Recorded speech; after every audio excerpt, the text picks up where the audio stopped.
Hello everybody, welcome to this presentation on podcasting and vlogging presented by myself, Dr. Matilda Siebrecht, and my co-presenter Eva Götting-Martin. I'm going to start us off today talking about podcasting. And let's have a little look first of all and go by the classic definition, what exactly is podcasting? So if we look at the Merriam-Webster dictionary, podcasting is a program, as of music or talk, made available in digital format for automatic download over the internet. Of course, this is quite a vague definition, so what do we actually mean when we talk about podcasts? So we're talking about audio-only content, although actually quite often these days, podcasters will also record themselves with video in order to upload to video sharing platforms such as YouTube and therefore reach a wider audience, but predominantly it is audio only. The files are created and shared digitally, so through online platforms, although it is also often available to download, but again still onto a digital device. Podcasts are normally episodal in their structure, meaning that although there will be some sort of potential running gags or maybe some links between episodes, it's usually possible to listen to standalone episodes and still get a basic understanding of the content that's being presented. There are many exceptions to this, especially nowadays. There's been a lot more kind of story format podcasts or read-alongs, which then require the listener to kind of follow along with each episode. And the online nature of podcasts mean that you can reach a very wide audience in nearly every part of the world. And as long as people have access to the internet, they can listen to podcasts. So you also have quite a wide demographic in that respect. So just from this, you can hopefully already see that there's quite a few advantages to podcasting. But there are also some further quite clear considerations that I feel I should present, just in case those of you are listening going, but what have podcasts got to do with me? How could they help me? First of all, podcasts are extremely accessible. Because it is audio-only content, as I mentioned before, people can listen while doing other things. So while traveling, cooking, being busy with animals or children or other tasks that would prevent them from focusing their attention completely on content that requires all of their senses to take in. And being focused on audio content, podcasts I mean, also means that those who cannot see visual content can still get a full understanding of what is being covered because it's not reliant on you being able to see anything. And consequently, as a kind of contrast to that, if you want to allow those who cannot hear to understand the content, you can easily create written transcripts. So it's kind of the perfect accessible content for anyone who has particular difficulties with either hearing or seeing or any other senses, really. And the digital and online availability means that it can be found on a range of platforms, as well as listened to through a variety of devices. You can listen on your phone, you can listen on your computer, you can probably tune in to some audio frequency and listen to it. So it really is something for everyone. The second advantage is discoverability. So podcasts are usually listed on kind of sites and platforms alongside similar shows, similar to, I guess, Netflix, a lot of people are familiar with, or Amazon Prime, or all of these big names. It's similar in terms of podcast platforms. So if people are listening to a show that is then similar to yours, they will be kind of pushed towards your content. Your content will be suggested to them automatically. And there are millions of podcasts in the world, but by using sort of keywords, trying to focus your content on niche topics potentially, you can easily be found by anyone in the world, no matter where they are. The third advantage is versatility. So with podcasts, you can really have quite literally any format you want, I think, as long as it's not too reliant on visual. So it could be a lecture series, it could have a single host doing a kind of monologue, you could have multiple hosts doing a discussion, a whole discussion panel, you could have expert guests brought in different times. The sky's the limit really in how you want to do it. And you can also have any length you want and post the podcast as regularly as you want. So kind of timing is also something that's extremely versatile. Excuse me for my clock in the background. And you can also have, the key, I should say, though, to all forms of online content, the key to maintaining and engaging your audience is to be consistent. So that's just a little caveat. It is extremely versatile, but whatever format and length you choose does have to be sustainable in the long run. So definitely keep that in mind. So to sort of demonstrate these points, I wanted to show you a couple of case studies, hopefully provide also a bit of inspiration for what can be achieved, specifically in relation to the topics of archaeology, cultural heritage, content. So here are some examples. So first we have the EXARC show. Of course, I had to present that one. So the EXARC show started back actually during the COVID pandemic. It was a way of maintaining the EXARC network in the absence of in-person meetings and interactions. We wanted to make sure that our members still felt that they had some connections with others in some forms of interaction. So we would have live recorded podcasts so that people could ask questions, and it was a monthly event. It was really great. And nowadays we only have it as pre-recorded. We do not have any live elements in that, just because it's less popular, the live side of things now with the EXARC show. But we still have then our monthly podcast episodes on a wide range of topics, all of them related to different themes within EXARC, and this is called Finally Friday. We also have, I'll talk about that in a second. So each episode we have two guests who discuss the topic in question, moderated by one of three hosts who host alternating episodes, meaning that as a host you then only have to arrange your episode once every 3 months. So not that high a workload in that respect. And here are some examples of our most kind of recent episodes of Finally Friday. So it's ranged from looking at the manufacture and use of soap to looking at mental health and how to explore different ways to improve mental health and well-being through experimental archaeology. So we really have a wide range. And we're not limited now as well to EXARC members as guests. We're also branching out and having non-EXARC members on the show as well to kind of expand and show what is possible in that respect. We also, I should say, host a quarterly series in addition to Finally Friday. We host a quarterly series called EXARC Extracts, where we provide a short summary of those articles that are published in the latest edition of the EXARC journal. So it's a really nice way of people to get kind of a 6-minute overview of the topics in the EXARC journal without having to actually go through and read all the abstracts themselves. So again, very accessible and very kind of discoverable in that respect as well.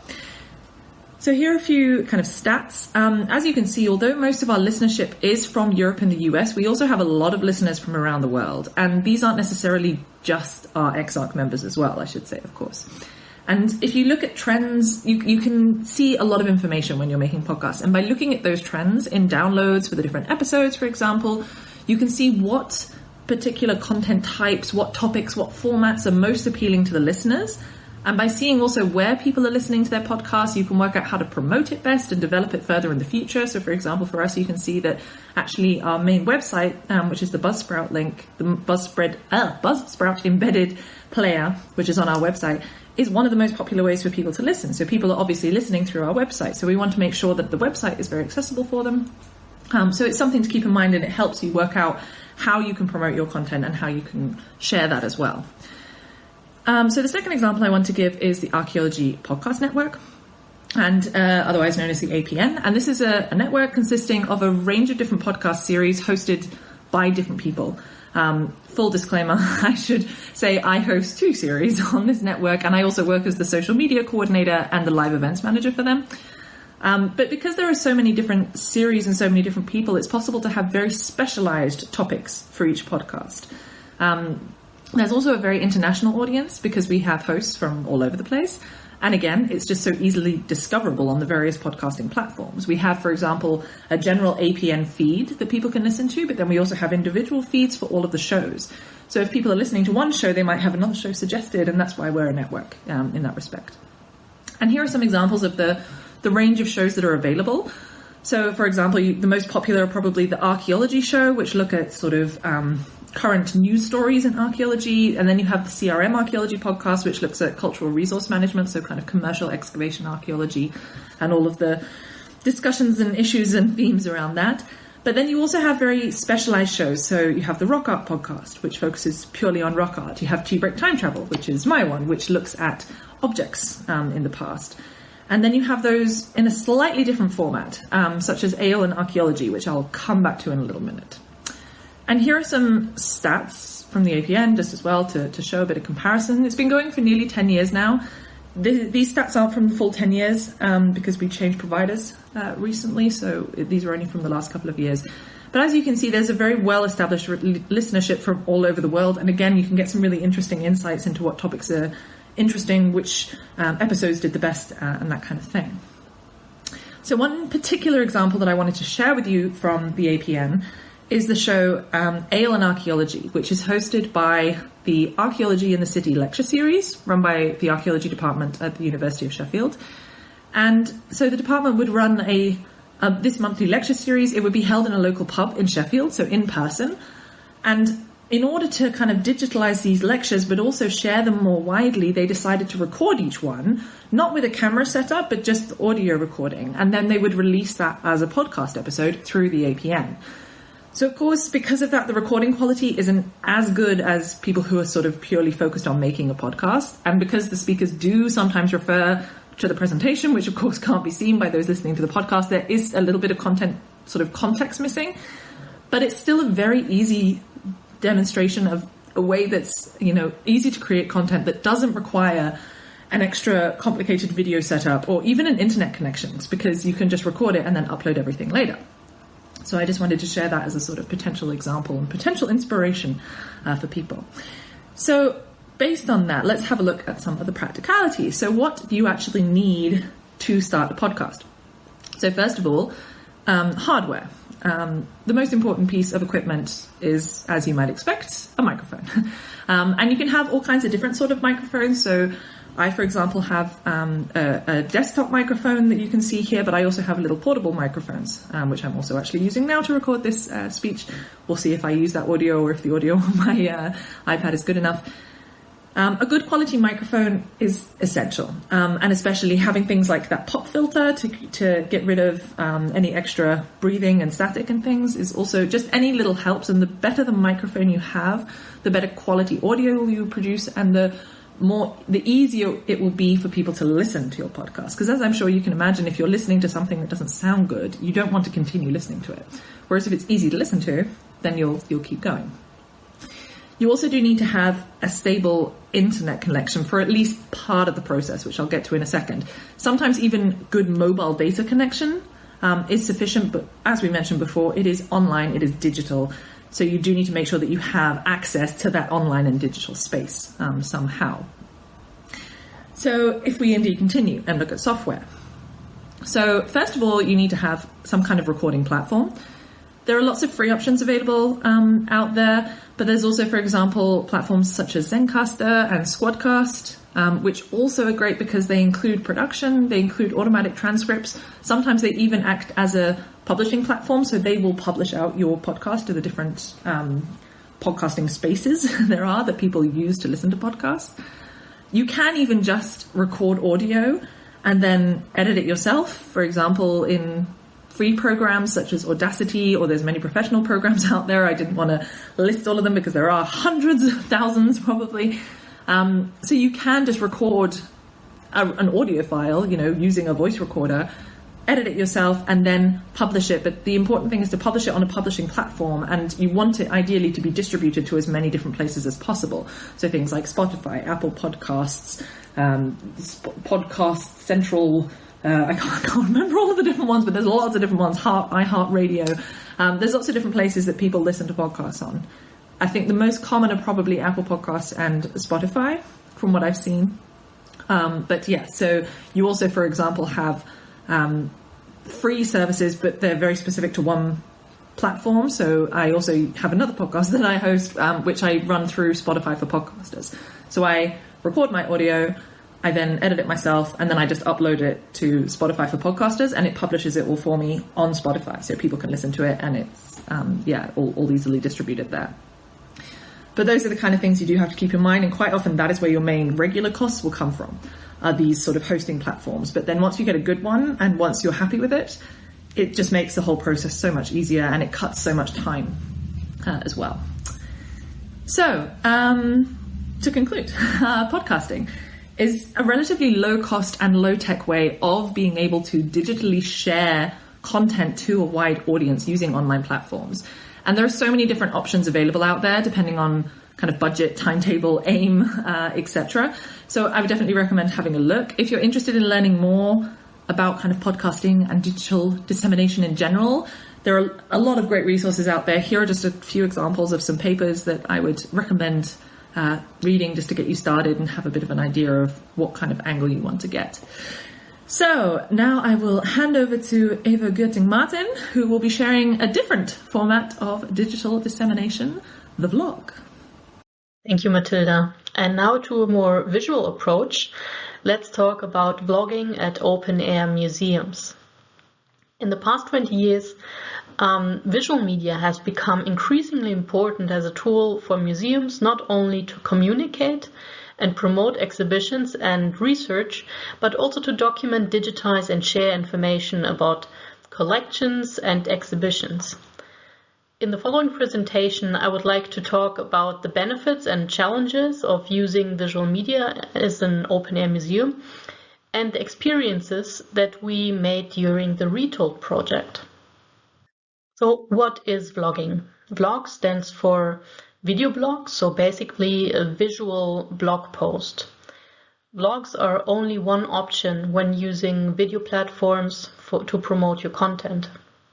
The term vlog is sometimes also used as a synonym for a video stream in general broadcasted on YouTube, Vimeo, TikTok, or other social media channels like Facebook or Instagram. So what are vlogs used for by open-air museums? Vlogging is mostly associated to social media and is used by museums to communicate with potential visitors and the scientific community. But this is not all visual media can be used for in a museum context. Videos have long been used within exhibitions, but recently more open-air museums and projects use videos to document crafts as well as buildings and maintenance processes. They are digitizing them and sharing them with the scientific community. An example of this will be later given when we talk about the RETOLD project. So why should we vlog? Exhibitions, objects, experiments can be promoted to the general public and specific focus groups. People respond more to visual content, and often enough a video says more than 1,000 words, as we say. Studies show that 65% of people are actually visual learners, and visual stories are a good way to connect to your audience and communicate science. There are various social media channels to choose from, which can reach an international audience and different focus groups. Depending what focus group you have, you can choose your channel accordingly. Multiple possible formats and different video lengths can be used and are available. Another big advantage is the reach, of course. By 2024, over 5 billion people are using social media worldwide. Mobile video views have grown by 233% within the last 10 years. Over 2.3 billion people access YouTube once a month.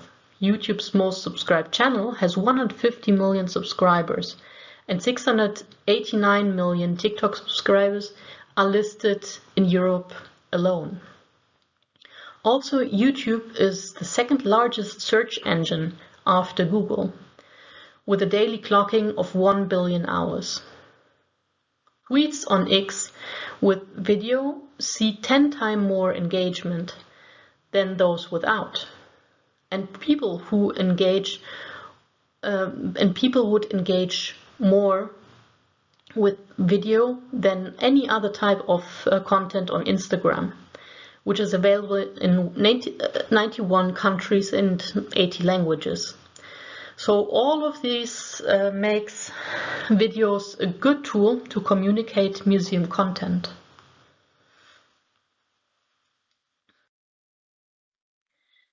Beside the promotion of open-air museums through social media, another aspect is the documentation of objects, sites, crafts, and experiments, as well as the documentation of maintenance and building work, which can be archived, used in online publications, and shared with the scientific community, and as media in exhibitions, of course. A big advantage of the video documentation of crafts and experiments is the big amount of information that can be transferred visually, offering a lot more detail and information than a written documentation of an experiment alone, for example. But of course there are also challenges. while larger museums have the advantage of personnel dedicated to outreach and communication work, especially open-air museums with less personnel struggle to find time to film and edit videos. Elaborate video projects require planning, storyboard, filming, and editing, which can be quite time-consuming, of course. And the video equipment, including cameras, microphones, tripods, and lights, can be quite pricey, and museum fundings are often limited. Furthermore, not everybody knows how to edit a video.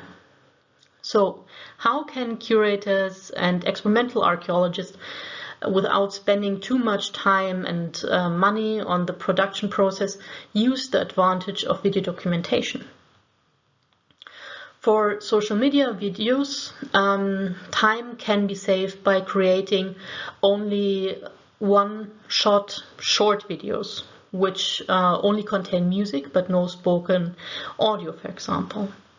This type of video does not demand a lot of cutting and editing and only a limited audio equipment. Such reels, as they are called, are under 1 minute long and can be posted on YouTube Shorts, Instagram, X, TikTok, Facebook, and various other platforms. Time can be saved in the cutting process by using only 1 or 2 scenes and using smartphone editing software. Videos to document crafts and experiments, on the other hand, are inevitably more time-consuming than social media short videos. So here the key lies in a good planning.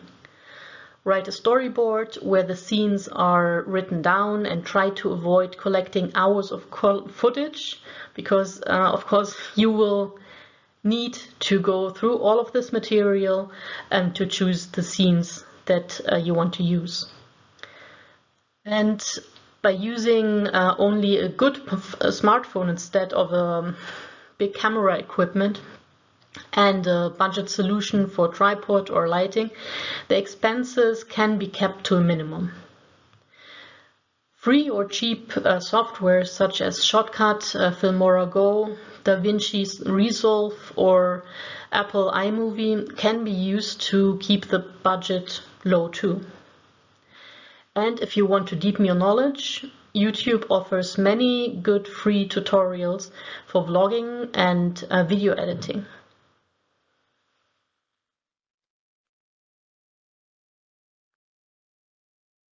For the production of the video, it is very important to know for whom you are producing the video. Who is your audience? Are you producing the video for the cultural heritage expert, the museum visitor, the living history community, or the general public?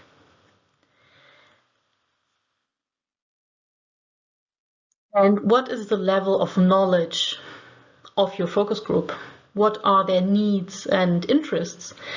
If you can answer these questions, it is much easier to create a video that sparks the interest of your audience.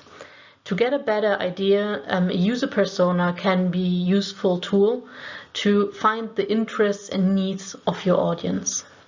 An example of a template of a user persona you can see here in the corner, where the frustrations, goals, motivations of your user can be just summed up, and this makes it easier for you to understand what actually your video should include. After you know for whom the video is made, formats can be chosen, and 2 main styles of vlogs or formats are the talking head, so a video where somebody is, or the vlogger is speaking directly into the camera, so the camera is on a tripod, and the vlogger talks about the subject, and the follow me around, where the vlogger will take the camera with them and make the film clips as they're going about their day or week. 2 other popular formats are the documentation and the interview. And the first three categories, you need a little bit of cutting and editing, but they are quite straightforward. However, documentaries, where you usually need different kinds of footage combined, are more time consuming. And this is actually the format that often is used to document experiments, for example. Especially for social media, we have also other options and formats to choose from. Like, for example, X versus Y, so like here, Bronze Age sword against Iron Age sword, reviews, even music videos, reactions, DIYs, like here we have brewing Viking stone beer, and different other formats that can be quite entertaining and engaging for your audience. As an example, I would now like to talk about the RETOLD project, which is carried out by its partners, EXARC, the National Museum Astra in Sibiu, Romania, Museumsdorf Düppel of the Stiftung Stadtmuseum Berlin in Germany, Steinzeitpark Dithmarschen in Albersdorf in Germany, Universitat Autonoma de Barcelona, and Nuva Digital Media Content Production Studios in Ireland. The RETOLD project aims to help open-air museums preserve and share cultural heritage stories by creating standardized workflows for collections, digitizing and sharing data on buildings, crafts, and traditions. The aim is to make data openly accessible, benefiting museum professionals, researchers, and the public. The project uses the SciDoc conceptual reference model to focus on events and processes, ensuring the valuable cultural knowledge is not lost. By leveraging digital technology and social media, RETOLD enhances cooperation among cultural heritage specialists and ensures the long-term sustainability of open-air museums. To reach these goals, the project members are working on an application for integrating documentation of various data formats with narrative dissemination to be used in museums and heritage contexts. They are creating online forms and guidelines for documenting and digitizing crafts, experiments, and buildings. The museum partners conducted documentation of their own exhibitions, objects, and experiments in different formats, such as 3D modeling, videos, photos, and forms. They are establishing a web-based platform with case studies and rollout, including analysis of opportunities to integrate 3D content and visual media into the museum's current digital archiving. To this end, the staff of the partners museums participated in workshops on logging and video documentation to widen their knowledge. Social media videos were produced by the partners and me promoting the RETOLD project.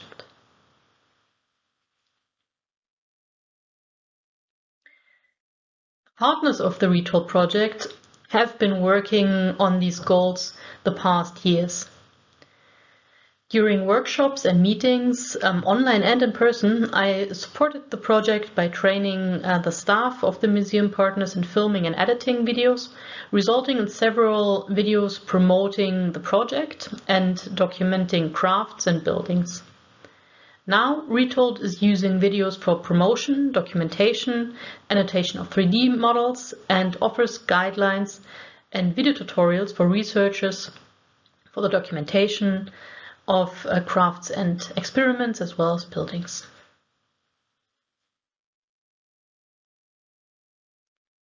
So in conclusion, videos can be a powerful tool for communication, documentation, digitizing, and for sharing tangible and intangible cultural heritage in open-air museums. Projects such as the RETOLD project show various possible applications of videos. And if you are interested to learn more about RETOLD, or would even like for you or your museum to be part of it, feel free to visit the RETOLD website, retold.eu. Thank you.